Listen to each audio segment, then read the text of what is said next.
What is going on, Colts Nation, and welcome back to another episode of Bring the Juice. Well, guys, we've officially made it. Week 1, Colts versus Dolphins at Lucas Oil Stadium, kicking off at 1 p.m. Eastern Standard Time, and we had to bring on a very special guest. We have Reason from the Finside the NFL podcast covering the Miami Dolphins. Reason, thanks for coming on, man. How are you doing? Man, I'm good. I'm just ready for football season to start. I think we're all at that point right now. Enough talk, enough camp, enough preseason. We're ready for the real thing on Sunday. Absolutely, man. It's going to be a fun one. I'm really intrigued to see how this matchup goes for these different, guys that they're going to be playing against each other. And curious for your thoughts, man, just on this Miami team, because seems like from what we've heard, again, obviously you know the ins and outs of the Miami Dolphins, but seems like a big year for a couple different guys. For your head coach Mike McDaniel, your quarterback Tua Tagovailoa, and a few other guys. So, man, where do you sit right now, Reason, in terms of the Miami Dolphins, and how are you feeling going into 2025? Well, I mean, you look at the roster and there's, on paper, there's reason to be optimistic. But when you're starting to get into the weeds of things with, Tyreek Hill quitting on us, the tumultuous and up and down relationship with Tua Tagovailoa he's had this offseason, it's I don't know.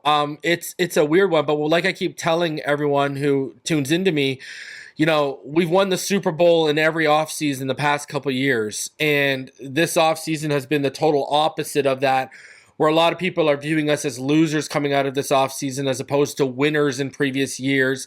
And so maybe that leads to different results than what we've seen in December and January. I'd rather lose the offseason if that means winning in December and January than win every offseason and feel good about myself just to watch the team crumble in December and January.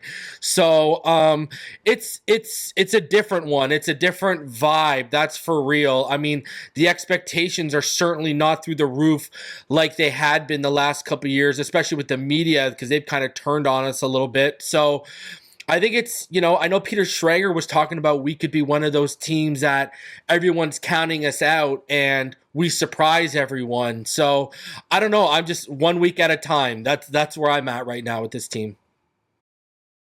Yeah, so heading into this matchup, it seems like both of these teams are in an okay spot when it comes to the injury reports right now. I know that McDaniel said that he anticipates that Achane, Hill, and all those other guys are expected to play. What's been like the news on the injury front for you guys when it comes to those guys and anybody else for this matchup?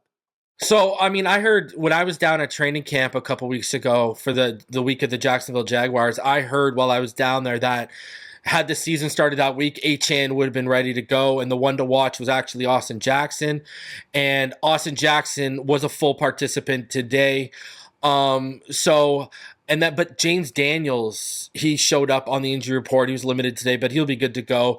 I think the one that everyone's watching and kind of looking at it oddly is Darren Waller. It's just kind of been weird how they've handled the whole, they're telling us they're keeping him out and it's intentional. Then they release their first injury report and he pops up on it with a hip injury. And he's been, did not practice for 2 days in a row now, when the sense last week was he was practicing and they were ramping him up to basically debut against you guys. So that's the interesting one to watch, because as much questions as people have about our corner room, I think there's even more questions about that tight end room for this team. Yeah, gotcha. We'll just looking a little bit at last year, and some of the stats here for the Miami offense. Obviously, we know Miami able to pass the ball all around with guys like Tyreek Hill, Jalen Waddle. You mentioned Darren Waller if he does go, who's proven to be a very capable pass catcher as well. So we know like the Indianapolis Colts it wasn't a secret. Indianapolis Colts pass defense was not good last year. It just wasn't. There was a lot of issues going on. We saw the Colts make a huge emphasis this offseason in bringing in a lot of defensive backs, from coaching staff to, players and stuff like that. So I guess from my perspective, man, I view this and I say this could potentially be a strength on strength sort of thing where, Miami has those explosive wide receivers. Indy has some corners they brought in. So how do you kind of view this matchup, and what do you think is going to be kind of the key here to whoever does come away here, with being the winner? When you look at our passing offense against your passing defense, and we were talking before we went live, I think the key is going to be whoever X matches up with, Xavier Howard, because Tavares Ward can't cover both Waddle and Tyreek. And another guy who I think people aren't really going to know about him, but they'll know about him by the end of this year, Malik Washington, who's coming out of the slot in his second year. He looked really good in preseason. His chemistry with Tua, we signed Nick Westbrook-Ikine, and it was clear that Tua has the chemistry with Malik Washington and Taj Washington, not with Nick Westbrook-Ikine right now. And those two are two quick little guys. I mean, if you remember, Taj Washington back at USC was Caleb Williams' top target. So he missed last year because he got injured during training camp. He made the roster this year. I think we're going to give a lot of pass defenses fits. I mean, you look at Tua last year. We played last year, if I remember correctly, but we didn't have Zach Sealer and we didn't have Tua Tagovailoa for that game when we were against you guys. And I think, you look at Tua when he came back from the concussion last year, over his first 6 games back, the guy had 1,642 passing yards, 13 touchdowns, 1 interception, and a 77 completion percentage with a 116.3 passer rating to go along with that. Tua gets in a rhythm, Tua finds his rhythm, it's going to be a long day for the defense. And that's just where it's at. But Tua does have those days where he looks like a top 20 or top 25 quarterback instead of a top 5 quarterback. I can just go back to the Houston Texans last year. So it's really going to come down to, with Tua, it's going to come down to pressure. If you guys blitz him a lot, he's going to make you pay. But if you can get pressure with 4 and you can drop men and you can drop more defenders back, with a too high shell, you might be able to give us some fits. So, because that's been the big question about this passing game. What happens when defenses win with 3 or 4 and drop more guys back into coverage? We've had issues, and it comes down to Mike McDaniel in terms of exploiting and taking advantage of those type of looks. And another reason why was because last year we had so many injuries across the offensive line. We were starting guys like Liam Eichenberg and Robert Jones that we couldn't run the ball like the way we did in 2023 when we had Isaiah Wynn and Connor Williams and those guys in the interior, and we had Raheem Moser and Devin Achan's record-setting rookie season. So, I mean, there's a lot to that. That's a pretty, broad answer, but it really starts from the offensive line to the run game. And then what are you guys going to do? Are you guys going to send 3 and try and win with 3 or 4? Or are you guys going to send 5 or 6? Because if you send 5 or 6, we're going to make you pay. Yeah, and we don't know how it's going to go down because Lou Anarumo is a new defensive coordinator. He's always been very adaptable. He changes his scheme a lot just to kind of base it on the team that he's playing. Can't really say that for a lot of defensive coordinators, but we'll see how it works out. But you mentioned it. We obviously all know how the speed that you guys have is one of the most unmatched in the NFL. Even at your running back position with Achane, he is a fast guy. But, you guys used to have Mostert and Achane running that 1-2 punch combo. But right now, it feels like Achane is really going to have to be the load of this running offense. And you're about to face one of the better defensive fronts at stopping the run. DeForest Buckner, Grover Stewart in the middle, those guys are notorious for stuffing the middle. Kwity Paye on the edge is a very great run defender. And Zaire Franklin, who has practically led the NFL in tackles over the last 2 seasons. How confident are you in this team to be able to run the football, knowing the defensive front and, some of the questions you might have at offensive line right now? Well, I know all about Zaire Franklin, and I used to know all about Bobby Okereke because I play IDP fantasy football. So I actually have Zaire Franklin on one of my 2 teams this year. I'm confident because of Ollie Gordon. One of the best stories of the preseason has been Ollie Gordon with the Miami Dolphins. You remember 2 years ago, he was a Heisman candidate. He finished 7th in Heisman voting when he was at Oklahoma State. Absolute stud of a running back, and he's looking like he's packing that, thunder to Achan's lightning. Jalen Wright, he's battling injury right now, so it's going to be a lot of Ollie Gordon. And I think Dolphin fans are really excited to see a heavy dosage of Ollie Gordon, because for me, an ideal thing with running the football would be Achan gets about, I would try to get him about 10 to 12 carries. And then I would be trying to give, the other 18 or 20 to Ollie Gordon. And then I'd try to get 8 to 10 targets to Achan in the in the pass game, because I don't pigeonhole Achan as a running back. To me, he's a modern day Reggie Bush. He's a weapon. So, he's been really refining his routes and his ability out of the slot and even lining up on the boundary. So I think you're going to see a lot more inclusion of him in the run game with Ollie Gordon coming out and packing a little bit of punch. But with the offensive line is also why I'm confident. We're going to have a healthy offensive line to start this season, and we haven't had that in a couple of years. And I mean, one of the last few times we had a fully healthy offensive line with all 5 starters was 2 years ago when we put up 70 points on the Denver Broncos. It just has never worked out. Austin Jackson's always been hurt. Isaiah Wynn's been hurt. Go across the board. We've always had injuries. Armstead was only giving us about 10 or 12 games a year, and Patrick Paul's ready to step up and take that load at left tackle. He's been very impressive in the preseason in that training camp. So, they added Jonas Savaianaya, who was something I was banging the table for since before the Senior Bowl last year. I love that kid coming out of Arizona. I would have stuck him to the right, but they've stuck him to the left. He has, you see the weaknesses come out in his game in pass pro, but how you can hide his weaknesses is he looks like an absolute behemoth when it comes to run sets and running the football.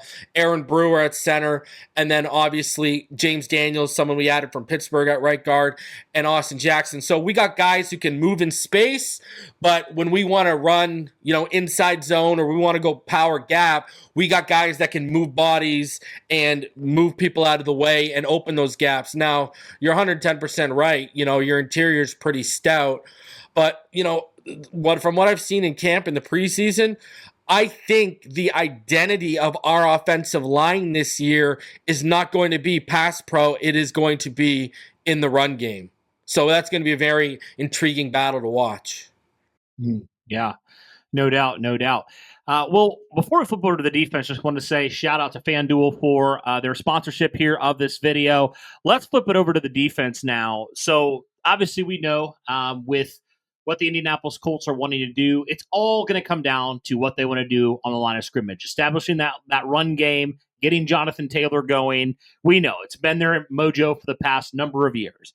So when you look at this Miami defensive front and just the players that you have there on that front seven, you got Chop Robinson, who had a really solid, if not spectacular, rookie season. Did some really good things there. Multiple other guys here that I think can, and obviously Bradley Chubb on the other side as well. But how do you feel about Miami and just, based off of how you guys did against the run a year ago, how are you feeling about facing Jonathan Taylor, who we know when healthy, he's one of the best backs in the game. So what do you think Miami needs to do in order to slow him down and really force the Colts to become one-dimensional, throwing the football, relying on the right arm of Daniel Jones? Yeah, over the last 3 years, Jonathan Taylor has, the 6th most rushing yards of any running back in the NFL, right? I mean, he's an absolute stud. I mean, we can all go back to a couple off seasons ago when the rumors were rampant that the Miami Dolphins were actually trying to trade for Jonathan Taylor before you guys inked that extension with him, right? And we can get into the weeds of you guys were asking for Jalen Waddle in return and all that kind of stuff. But I love Jonathan Taylor. I loved him coming out of college. He was my running back 1 in that draft. And I was just scoffing at all these people who were saying, oh, well, he didn't get thrown the ball a lot in college, so I don't know if he can be a receiving back. I don't know how, the fact that DeAndre Swift and some of these other running backs were even in the discussion to go ahead of him was ludicrous to me. But I respect Jonathan Taylor, but at the same time, I'm going to tell you this right now. I think we have either top 3 or the best front 7 in the AFC. When you look at our edge depth, Chop Robinson, Jalen Phillips, Bradley Chubb. We added Matthew Judon, who can set the edge. One of the great things about Chop Robinson was at the last half of the season, you really started to see him set the edge better. Then you look at the interior, right? Another one of our big stories has been Jordan Phillips. He's one of the youngest players in the NFL right now that we drafted out of Maryland, right? He had just turned 20 when we drafted him. He's been absolutely spectacular, and it looks like he's going to take the zero tech spot from Benito Jones probably by maybe week 4, week 5, week 6. It's going to be early on in the season.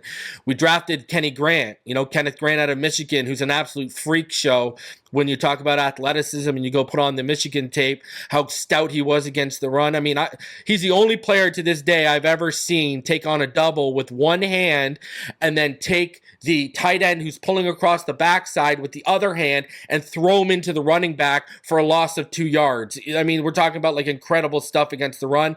And then obviously Zach Sealer, who's probably the most underrated defensive tackle in football, yet one of the best defensive tackles in football. So and then I haven't even got to our linebackers with Jordan Brooks. Tyrell Dotson's been pretty good. And then our depth is there with Willie Gay and KJ Britt. I'm very, there's few bold takes I've made about this team heading into this season. And one of those top ones has been, we are going to have one of, if not the best front seven in the AFC and potentially the NFL if they stay healthy. So I respect Jonathan Taylor, but because of the front seven, I'm not, losing sleep over it. Well, I mean, that's fine if you want to feel that way, man. We've seen some strong front sevens suffer the wrath of Jonathan Taylor whenever that offensive line gets going. Certainly hope that'll be the case. But yeah, no doubt that front seven of yours has definitely got a lot of stacked names in it.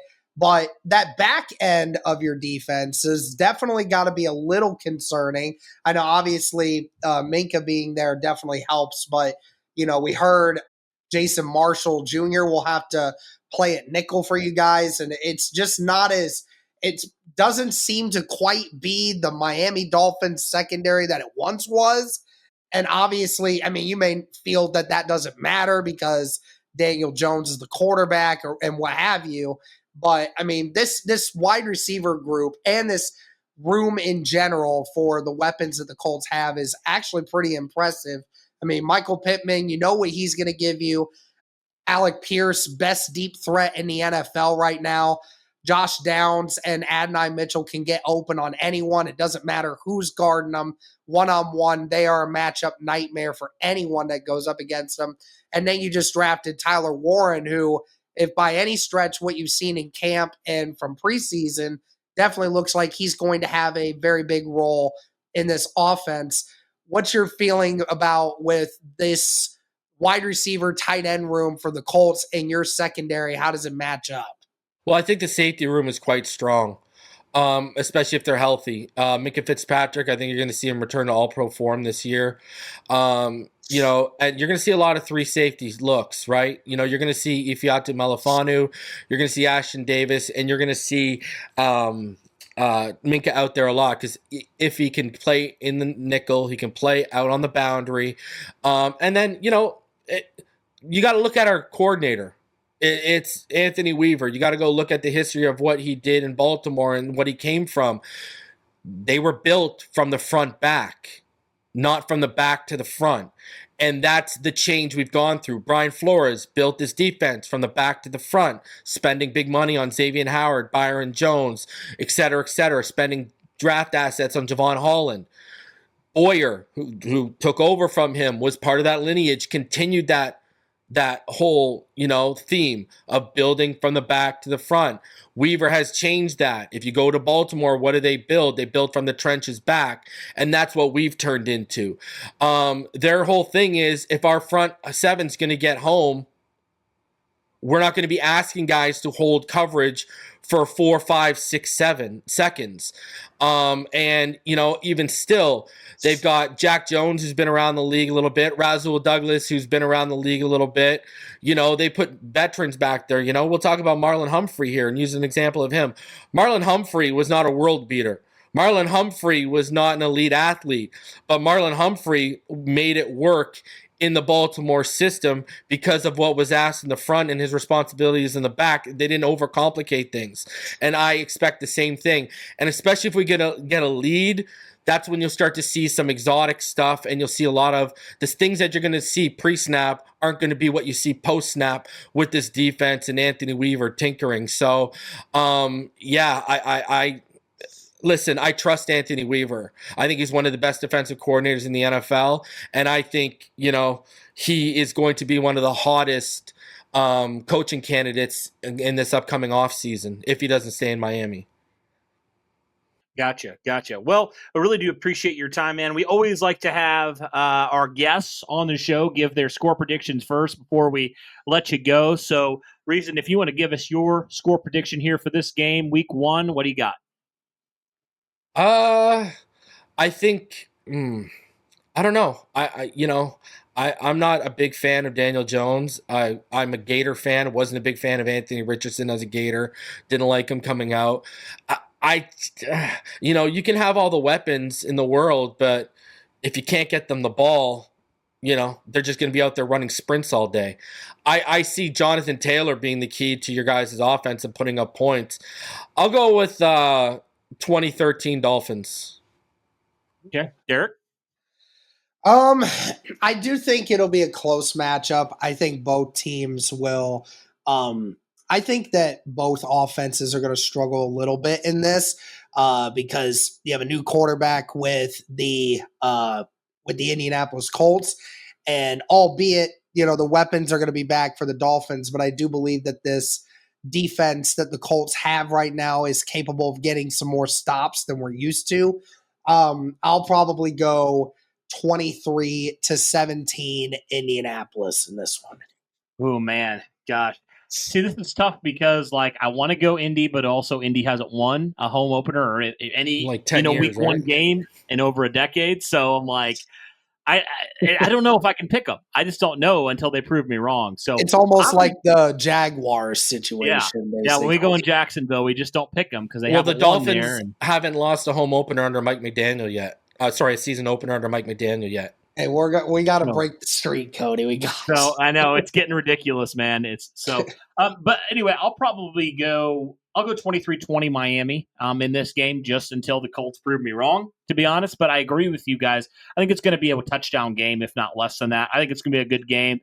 Both teams are going to be very competitive, and I think both teams certainly have a lot of talent. So we'll just have to see, man. A couple plays might be the difference in this game ultimately, and we'll see who comes out on top. But Reason, really appreciate your time, man, and coming on, making some time for us. And yeah, man, we always tell our guests good luck on Sunday, but not too much luck because we obviously hope the Colts always take the win. But of course, hasn't been the case recently. But really do appreciate your time, man. Hey, man, it was a pleasure, man. Absolutely. Well, guys, again, shout out to FanDuel one more time for sponsoring this video. But that'll do it for this one, guys. Thank you so much for tuning in. And as always, guys, go Colts. Yeah.